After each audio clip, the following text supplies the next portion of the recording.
Hey guys, Youngblood with you, and I wanted to circle back to the Prowler that's now in the PTU, which I covered a few days ago now that it is flight ready. Now the purpose here is really to discuss the combat effectiveness of this ship, because I think the original design document stated that it was really meant to be more like you get into a combat scenario, you drop your troops with stealth, and then the Gravlevs kind of help you, with the fine control, and then you get out with incident. Ideally, you try and avoid combat if possible.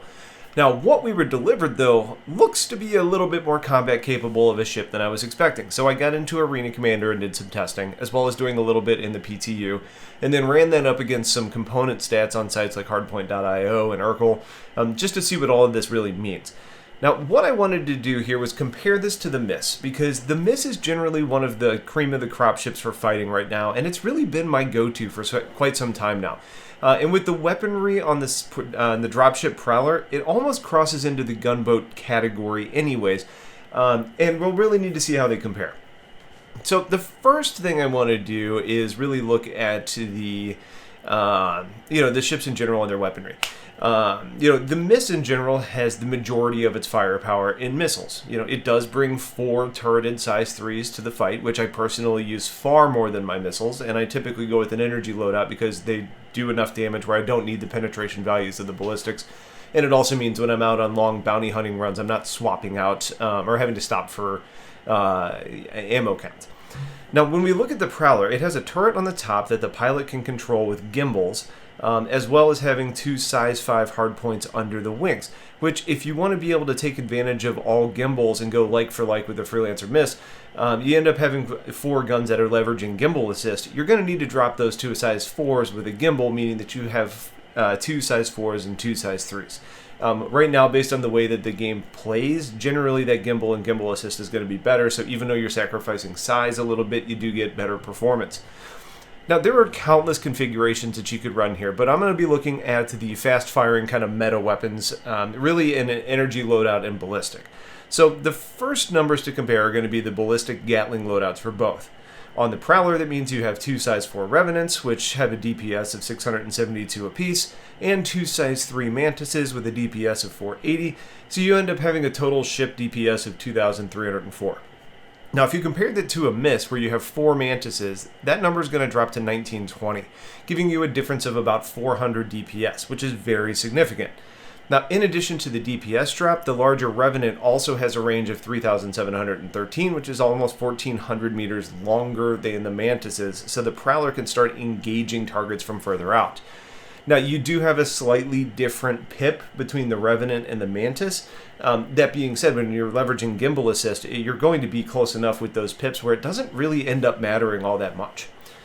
Now, if we look at the energy repeater loadouts, which would mean Rhinos and Panthers on the Prowler, which is going to give you a total DPS of 2,200, and with 4 Panthers, which is my standard Miss loadout, that's going to give you a DPS of 1760, which is giving you a difference of 440 DPS, which is the exact equivalent of bringing an additional Panther along between the 2 ships. The size differences mean a significant difference in firepower in the DPS and range categories, but also have bigger implications as other systems come online, such as armor. Not just meaning that as of today you end up having a higher hit point pool for ships that do have armor, but it also means that a size 4, once armor is in, is going to penetrate armor significantly better than a size 3. So DPS in addition to penetration means that more damage to components and failures on your target are going to happen. Now, that gets a little bit complicated to compare right now, but it's a factor that's going to give the Prowler an edge that's worth considering later on down the line. Now, most of the other components, like power plants, coolers, quantum drives, and shields, they can all be swapped out. But the shields are worth talking about, because stock, out of the gate, this Sukaran shield that the Prowler comes with is kind of interesting, because they have the highest size 2 hit points of all. Giving 79,920 total hit points between the 2 that you can bring along.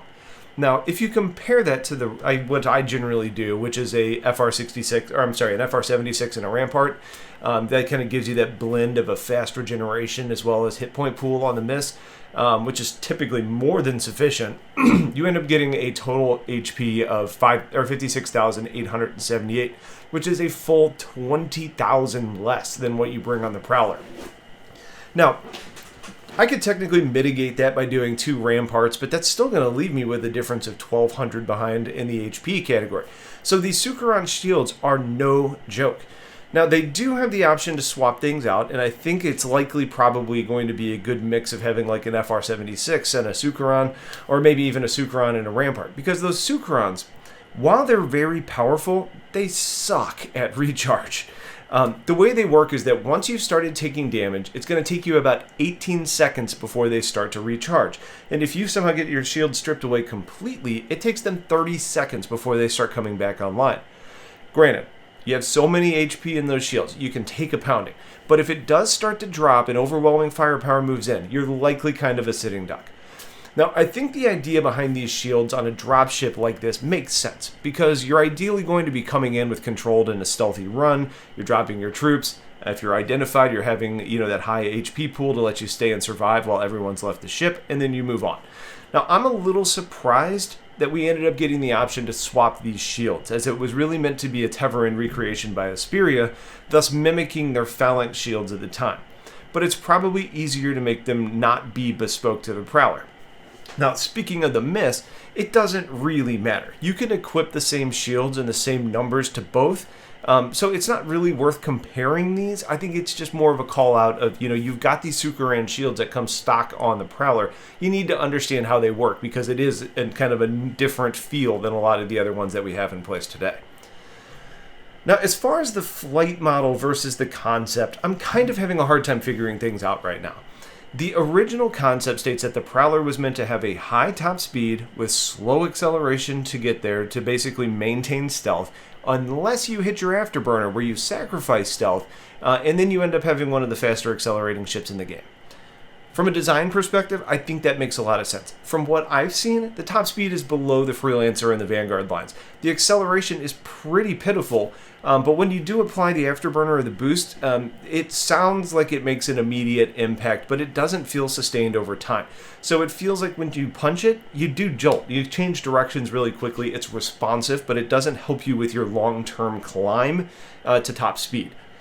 Now, it takes a pretty long time to get to a pretty underwhelming top speed, so based on my feel versus what we were supposed to be delivered, things don't quite line up, which makes me think we're going to see some changes long term. The ship does maneuver well, and it handles quite a bit better than the Freelancer and the Vanguard, so it does feel like a better dogfighter, while giving a new design that people are, one, not familiar with, but two, frankly, it's just kind of spread out and thin, meaning that you have less faces to really hit, versus like flatter, disc type ships like the Vanguard or the tubular design of the Miss. They're easier targets to land shots on. The long story short for me on the Prowler in combat is that it's extremely capable, almost too capable, depending on what they're really supposing that this design is going to be as. So I'm expecting there to be some level of a nerf hit on this ship. That being said, I've been saying that about the Miss for a couple patches now, and we're still in the same place, so maybe other ships just end up needing to find their own place before we see this one really coming into its proper placement.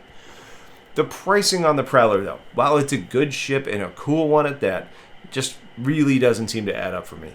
In my mind, the Miss is a significantly better investment at its price point, even if you're leaving some damage output on the table. You also have the ability to do drops in the Prowler and the ability to use missiles on the Miss, so both have some tricks up their sleeves, but in the gunboat category, if we're just looking at the weaponry you bring along, which is the way I typically fight with these, the Prowler seems to take the cake, even though it does come in at twice the price point, so it probably should win out there. Now, the Prowler's primary concerns are going to be ships like the Sabre, I would think.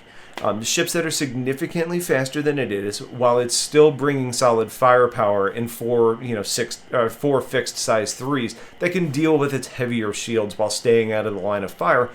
Also having the ability to be able to get out of range since the Prowler can't keep up. And if they're running the Sucherons, you're going to be able to get back in time to engage and be sure you keep their shields from recharging, so it's just kind of sustaining waves of attacks. The lower speed on the Prowler also means that until stealth really comes into place, the Retaliator, the Eclipse, maybe even like the Harbinger, some of the missile boats or the torpedo boats in the game are going to be a real threat to ships like this that just can't outrun to a point to where they can hit quantum. Anyway, as things continue to evolve, I will continue to update you guys. But for the time being, if you guys have access to the Prowler, get it kitted out with some of the weapon types that you like, upgrade the components of your choosing, and just go wreck some stuff, because it's a scary and a fun ship, and it's really just kind of unlike anything else that we have. So if you have questions, please let me know. Thanks for watching. Think about supporting the channel on Patreon if you will. Stay safe out there, and have yourselves a wonderful day. Take care.